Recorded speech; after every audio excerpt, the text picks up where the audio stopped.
A gente quer falar um pouquinho hoje sobre um tema bem conhecido por todos nós, que é o tema da oração, e uma ferramenta muito poderosa para nos ajudar nesse momento de crise. E a gente quer refletir um pouquinho nessa oração, baseada em Mateus 6. Vamos estar trabalhando um pouquinho o tema da oração aqui em Mateus 6. Eu gostaria que você pudesse abrir também a sua Bíblia em Mateus 6, para a gente poder trabalhar um pouquinho aí esse tema abençoado aí, que é o tema da oração. A gente ouve muito falar de oração, não é? Mas assim, a gente não tem por nossa própria forças aquela vontade de estar orando, né?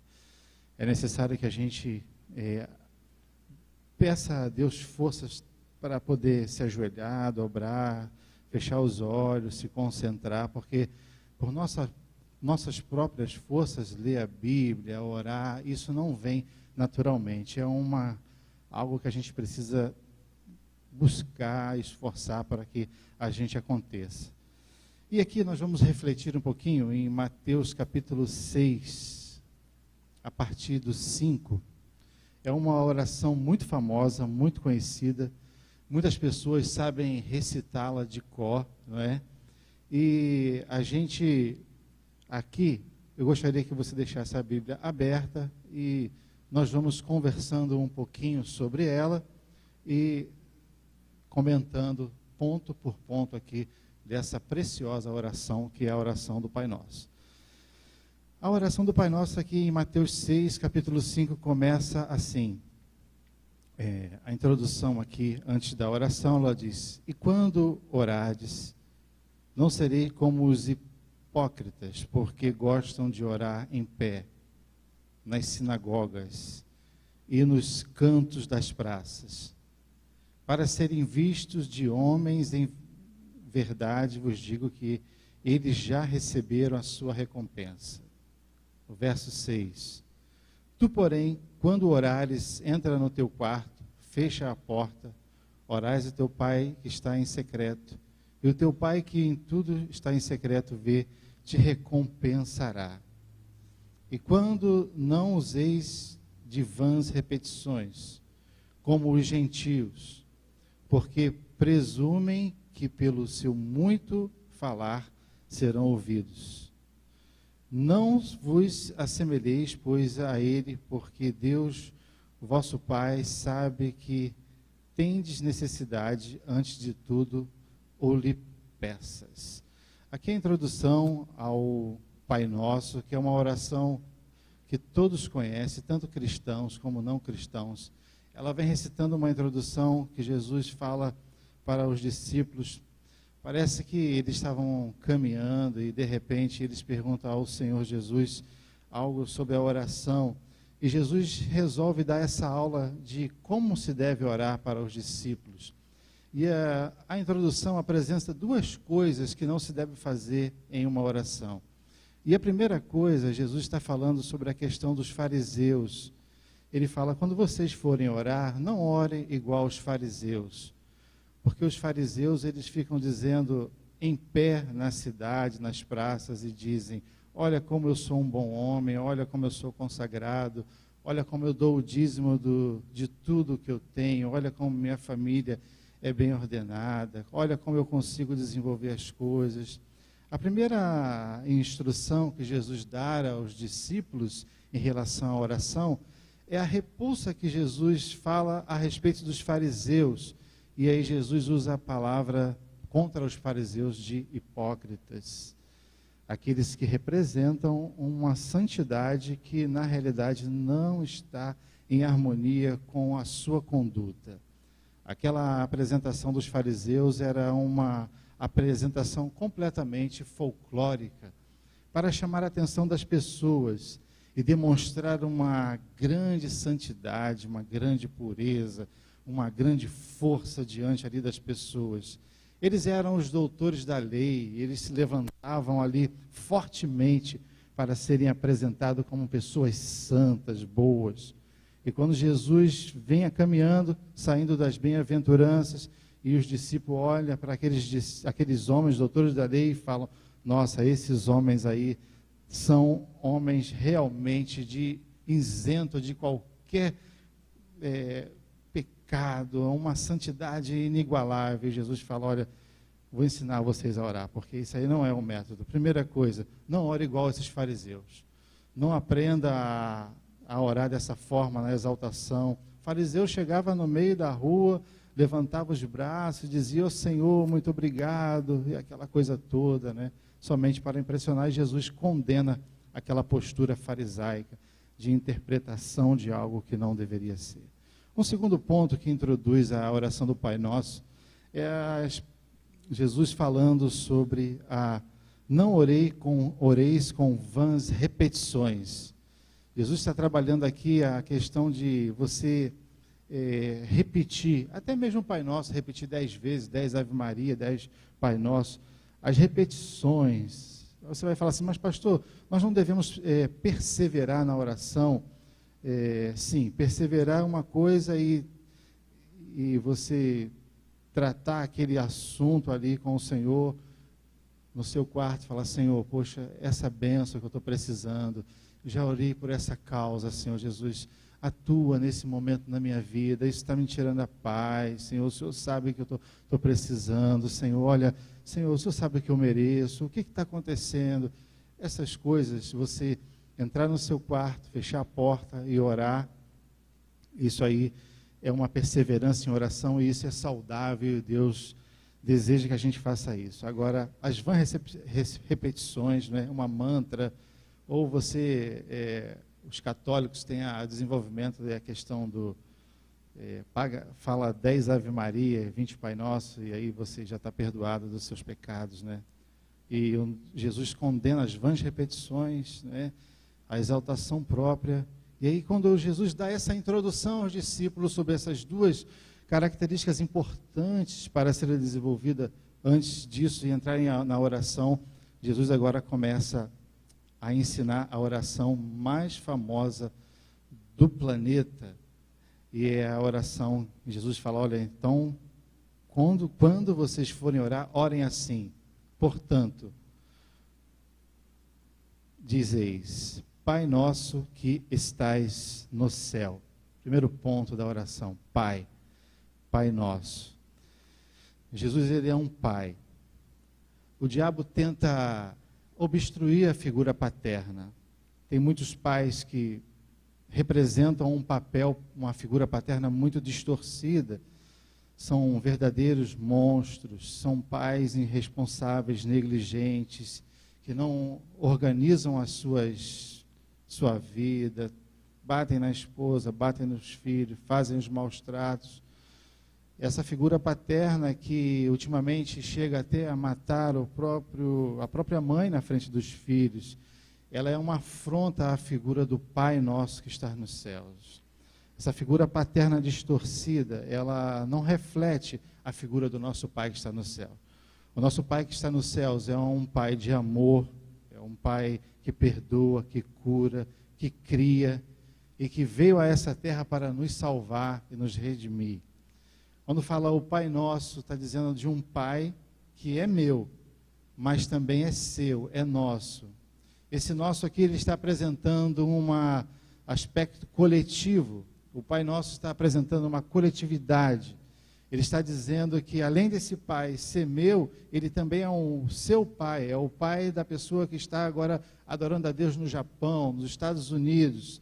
Ele é onisciente, onipresente, onipotente, ele ocupa todos os lugares ao mesmo tempo, e ele preenche todos os espaços. E ele está sempre ao meu lado, ao seu lado, agindo como um pai que cuida dos seus filhos. E a Bíblia diz que, qual é o pai que se o filho lhe pedir algo, ele não vai negar? Vai dizer, pedir um pão, vai lhe dar algo que seja contrário a tudo isso. A figura do bom pai é a figura do pai que está nos céus. E o bom pai, ele deixa a herança para os filhos e os netos. O mau pai, ele não deixa nada para ninguém. O nosso Pai Celestial é o Pai que está nos céus, está no céu, e ao mesmo tempo está aqui na terra, cuidando de mim e de você. Eu e você não estamos sozinhos, não estamos à deriva, nós não estamos presos, largados, abandonados. Mas mesmo depois da entrada do pecado no mundo, o diabo tomou esse planeta, o nosso Pai, que está nos céus, se tornou homem, veio a esta terra, e a palavra de Deus diz que no princípio era o Verbo, e o Verbo estava com Deus, e o Verbo era Deus, e o Verbo se fez carne e habitou entre nós, porque o nosso Pai nos ama profundamente. Além da oração do Pai Nosso, ele começar com o termo Pai Nosso que estás no céu, ele começa também, desenvolve, agora vem a segunda parte, diz, santificado seja o teu nome. Ou seja, o que significa santificar o nome de Deus? Deus já não é santo, e nesse momento agora está no céu cercado por miríades e miríades de anjos, dizendo, santo, santo, santo, santo é o nosso Deus. Tem até o hino que diz, né? Santo, santo, santo. Ó, glorificação do nome de Deus. Deus é o nosso, ele é santificado pelos anjos. E a alegria dos anjos é santificar o nome de Deus. E o que significa santificar o teu nome? Teu nome ser santificado na minha vida. É você honrar a Deus nas suas atitudes. As suas atitudes revelam a quem você está santificando, a quem você está honrando. Santifica o nome de Deus no teu trabalho, santifica o nome de Deus na tua casa, santifica o nome de Deus na rua, santifica o nome de Deus na tua vestimenta, santifica o nome de Deus na tua leitura, santifica o nome de Deus nos teus pensamentos, santifica o nome de Deus no teu celular, santifica o nome de Deus na tua TV, santifica o nome de Deus nas tuas brincadeiras, santifica o nome de Deus nos teus louvores, santifica o nome do Senhor. Amém? A gente não tem vontade de santificar. Essa é uma luta constante. Existe uma guerra dentro de nós. Naturalmente você não acorda de manhã assim, hoje eu vou ler a Bíblia toda, eu vou cantar, eu vou pregar, eu vou fazer. Não. Isso é algo que existe disciplina. Santificar o nome de Deus, honrar Ele e não envergonhar a esse Deus Todo-Poderoso que tem sempre nos ajudado e nos fortalecido. Pai nosso que estás nos céus, venha o teu reino, santificado seja o teu nome. Agora diz, venha o teu reino. O que é vir o reino de Deus? O reino de Deus que se aproxima, a chegada de Cristo, a volta de Jesus. Venha esse reino de Deus à nossa vida. Estava conversando com um rapaz uma vez, já um senhor, né? E aí a gente estava conversando um pouco, estava falando sobre as crises, os sinais, estavam apresentando a chegada de Jesus, tudo estava refletindo para que dentro em breve o reino de Deus seria concluído, porque Jesus veio a essa terra, morreu por nós, ressuscitou, foi ao Pai, está no santuário celestial, intercedendo por nós, e vai retornar, e vai fechar ali o ciclo pelo qual apresentou, e esse ciclo está próximo, está se aproximando. E ele falou assim, pastor, o reino de Deus está chegando, poxa, logo agora, casei com uma mulher mais 20 anos mais nova do que eu, e estou ganhando maior grana, não tem como esperar um pouquinho para esse reino chegar, não? Falei, se você não quer que o reino de Deus chegue... Não, pastor, não é isso, sabe? É porque... Você sabia que tem pessoas que não estão preocupadas muito com a chegada do reino, né? Antigamente você falava, olha, vamos nos preparar, porque o reino de Deus está próximo, vamos abandonar... E parece que não surte muito o efeito, né? O reino de Deus está chegando...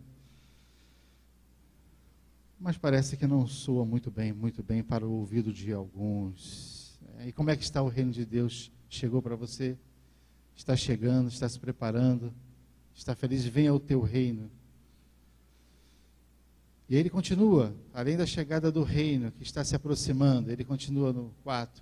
E não nos deixe cair em tentação. E não nos deixe cair em tentação. Venha o teu reino, desculpa, eu pulei aqui, seja feito a tua vontade. Esse ponto aqui é um ponto estratégico da oração do Pai Nosso. Nós vivemos um momento em que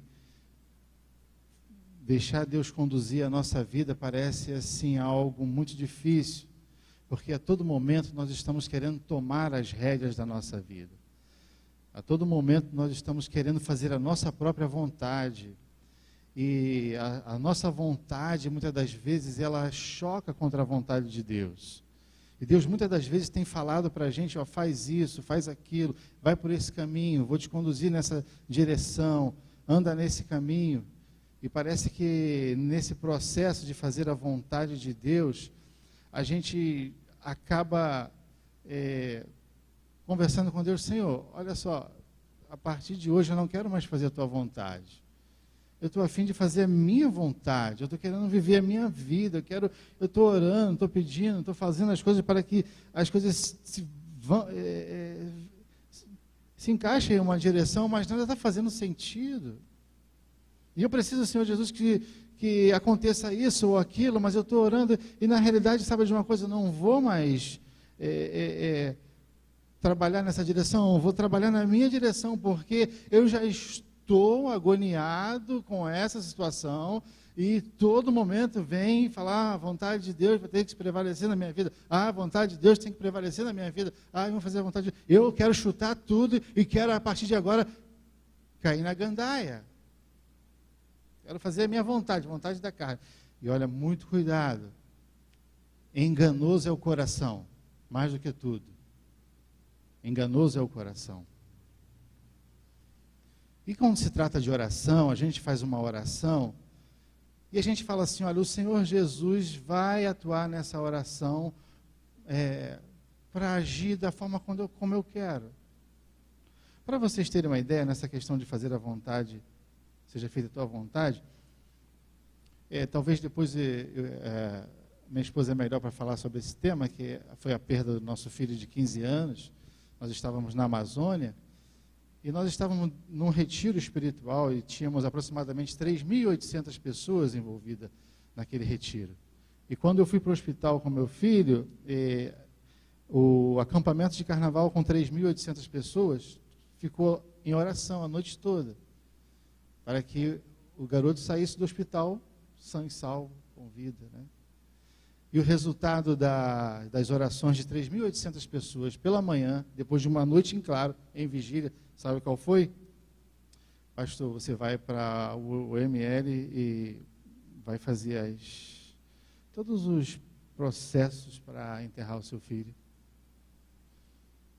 Né? E aí?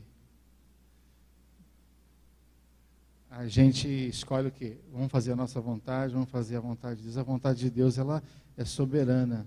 Ela tem que ser soberana. A vontade de Deus é feita na terra e no céu. Ou você se encaixa dentro dos padrões que Deus deseja para a nossa vida. Ou você se harmoniza com essas coisas que Deus quer. E deixa Ele assumir as rédeas da tua vida e na certeza que no momento certo Ele vai agir, ou Ele está agindo, ou então você vai se frustrar.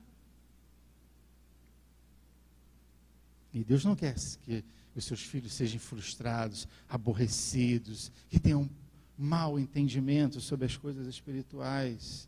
Deus quer um cristão fervoroso, animado, forte, e principalmente uma pessoa madura dentro das coisas espirituais. Deus deseja que eu e você sejamos pessoas maduras dentro das coisas espirituais e que você tenha sempre uma palavra de entendimento na sua casa, na sua igreja, no seu trabalho, que você seja uma bênção, seja uma luz, seja uma iluminação, que você tenha sempre ali o discernimento entre o certo e o errado, entre a luz e as trevas, para que eu e você, a gente possa viver melhor nessa vida. E quando os embates do dia a dia chegar, a gente não ficar uma pessoa resmungona, frustrada, pensando que Deus nos abandonou, ou que aquela decisão que foi feita por Deus não valeu para nós, mas é a vontade de Deus que tem que prevalecer. A vontade de Deus tem que prevalecer sempre. Seja feita a tua vontade aqui na terra como nos céus. Ou você, vamos orar a partir de hoje, Senhor, faz só a minha vontade, eu quero a minha vontade, Senhor, eu quero isso, quero isso, quero isso. Como é que está o tempo? Já acabou? Como é que está? Está ainda, né? Terminando já. Seja feita a tua vontade. Senhor, faz a tua vontade na minha vida. Não me deixe cair para um lado, nem para a direita, nem para a esquerda. Não me deixe fazer as loucuras que a minha mente propõe. O pão nosso de cada dia nos dai hoje. É o sustento diário, o maná. O pão nosso de cada dia, às vezes a gente tem que acordar para trabalhar hoje, tem que acordar para trabalhar amanhã, e o pão, ele é diário. E a luta é diária e as bênçãos são diárias. O maná, o povo era conduzido e Deus dava o maná para o povo no Egito, no deserto, quando eles saíram do Egito. E aquele maná que aquele povo recebia, o povo tinha que todos os dias pegar aquele maná fresquinho, e eles tinham que se levantar e ir pegar aquele maná. E na sexta-feira, só na sexta-feira, ele poderia pegar dobrado. Você vai trabalhar hoje, você vai ter que trabalhar amanhã.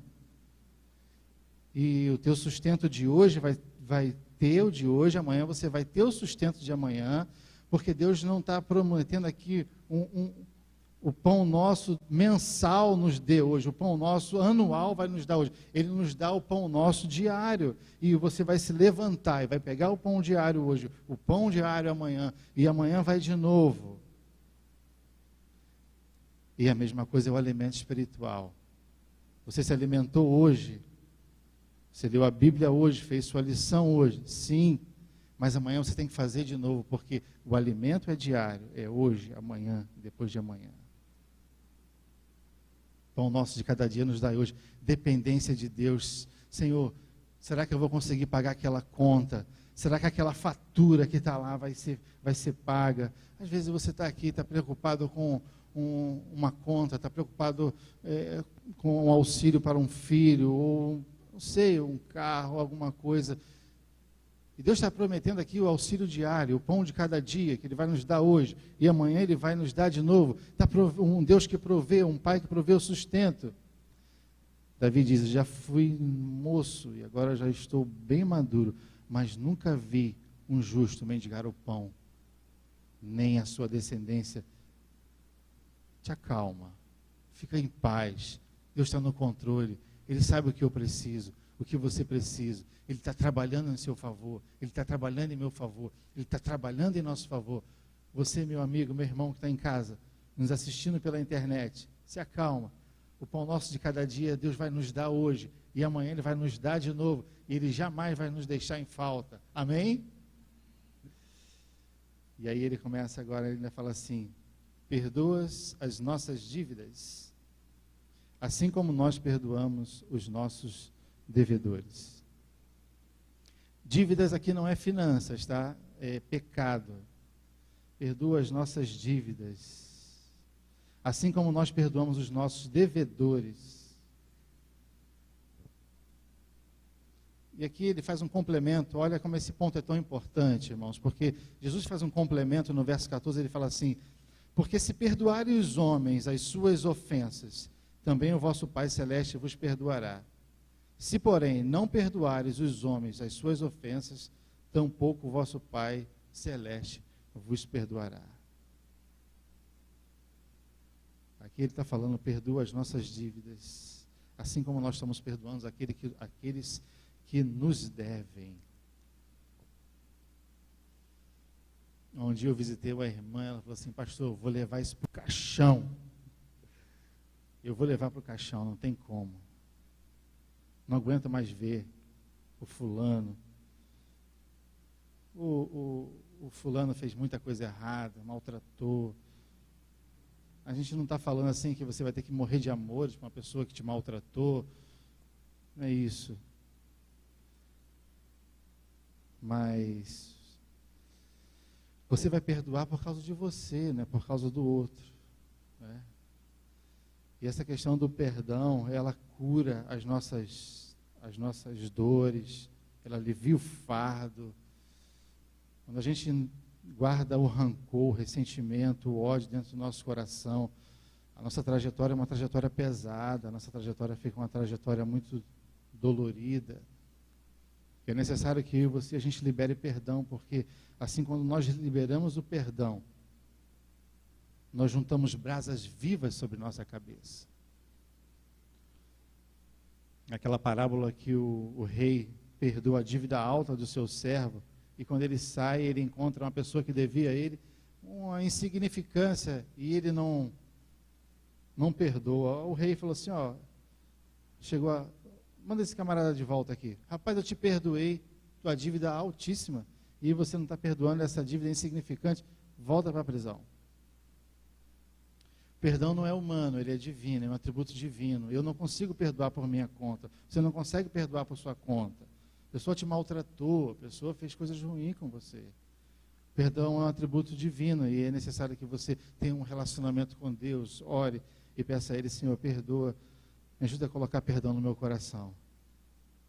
Porque senão eu vou cometer uma loucura, uma besteira. E a importância é tão grande, porque aqui Jesus ele fala assim, olha, se perdoares os homens as suas ofensas, também o vosso Pai Celeste vos perdoará. Por isso, Senhor, coloca perdão dentro do meu coração. Me ajuda a perdoar. E aí ele começa agora, não me deixe cair em tentação. Não me deixe cair em tentação. Me livra do mal. Senhor, não me deixe cair nas tentações. Me livra dessa tentação.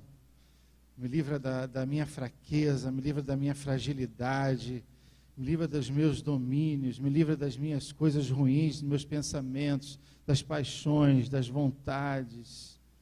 Eu não sei qual é a tua tentação, nem qual é a minha tentação, mas cada uma pessoa tem a sua fragilidade, cada uma pessoa tem o seu momento em que, de repente, da sua tentação vai te tirar do caminho do Senhor, ou vai te afastar de Deus.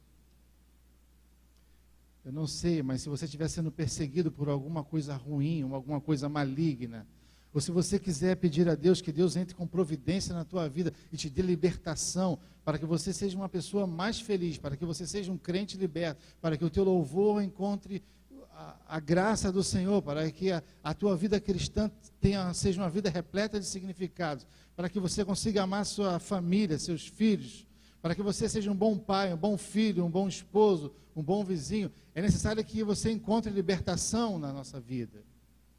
E existe uma fórmula bem simples para que você possamos encontrar libertação em alguma área.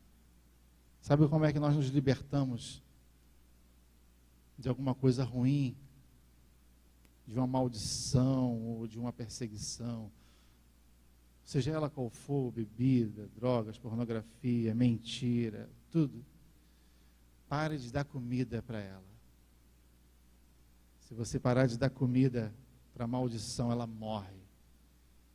E você se encontra livre, liberto, para poder andar de cabeça erguida. Agora, se você alimenta essa maldição, as correntes dela se fortalecem, e elas te acorrentam, te aprisionam cada vez mais. E é necessário que você seja quebrado ali essas coisas que te prendem, essas coisas que vêm como uma coisa muito boa, e quando você experimenta, depois bate ali aquele arrependimento, o remorso, a tristeza, e você fica pensando, mas eu não sou um bom cristão. Meu Deus, eu não sou um bom cristão. Já falei tantas vezes que eu não ia fazer isso, mas acabo fazendo. Peça forças a Deus, Pai nosso, que estás nos céus. Jesus falou, quando vocês forem orar, ore. Não ore igual os fariseus, dizendo que são os bambambãs. Não orem em vãs repetições, mas orem assim: Pai nosso, que estás nos céus, santificado seja o teu nome. Venha o teu reino. Seja feito a tua vontade, assim na terra como no céu. O pão nosso de cada dia nos dai hoje. Perdoa as nossas dívidas, assim como nós perdoamos os nossos devedores. Não nos deixe cair em tentação, mas livrai-nos do mal, pois teu é o reino, o poder e a glória para sempre. Amém.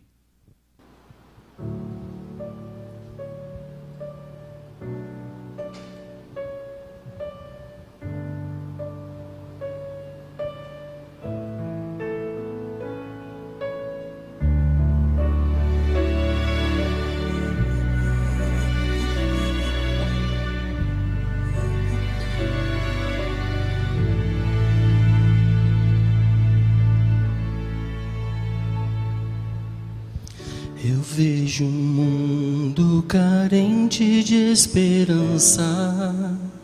Eu vejo a vida perdendo seu valor.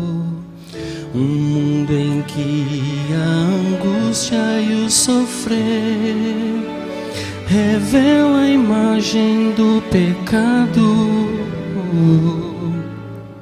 Não é possível viver sem esperança, sem a certeza do amanhã.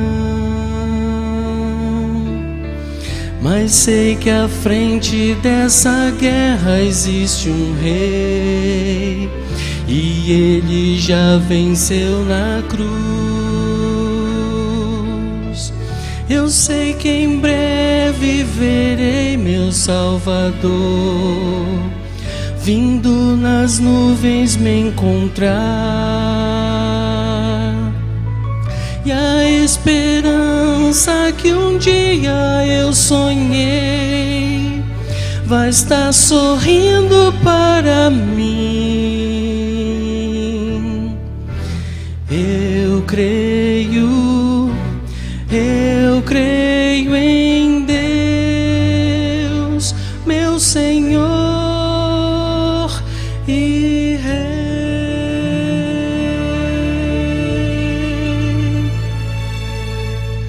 A cada dia o mal se multiplica, mostrando ao mundo que o fim já começou. A dor, a fome, a angústia e o sofrer revela a imagem do pecado. Mas o amor de meu Deus é esperança de um majestoso alvorecer. Me traz a paz e a certeza do amanhã. Um novo sol irá nascer. Eu sei que em breve verei meu Salvador vindo nas nuvens me encontrar. E a esperança que um dia eu sonhei vai estar sorrindo para mim. Eu creio em Deus, meu Senhor e Rei.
Som. Pronto. Desejar uma feliz semana aos nossos irmãos que estão nos acompanhando pelas redes sociais. Que Deus abençoe a todos, uma ótima semana. Nesse momento nós vamos orar. Senhor, às vezes não estamos conseguindo conversar com o nosso Pai, e às vezes deitado mesmo recitamos a oração do Pai Nosso. E nós queremos agora nesse momento te entregar nossas vidas e pedir que o Senhor nos ajude a continuar cuidando de nós, mesmo que se em algum momento a gente tente ir para um lado ou para o outro, que o Senhor venha nos ajudar, nos fortalecer. Abençoa que a nossa igreja nos dê uma semana de paz, repreenda as forças do mal e nos dê a tua bênção em nome de Jesus. Amém.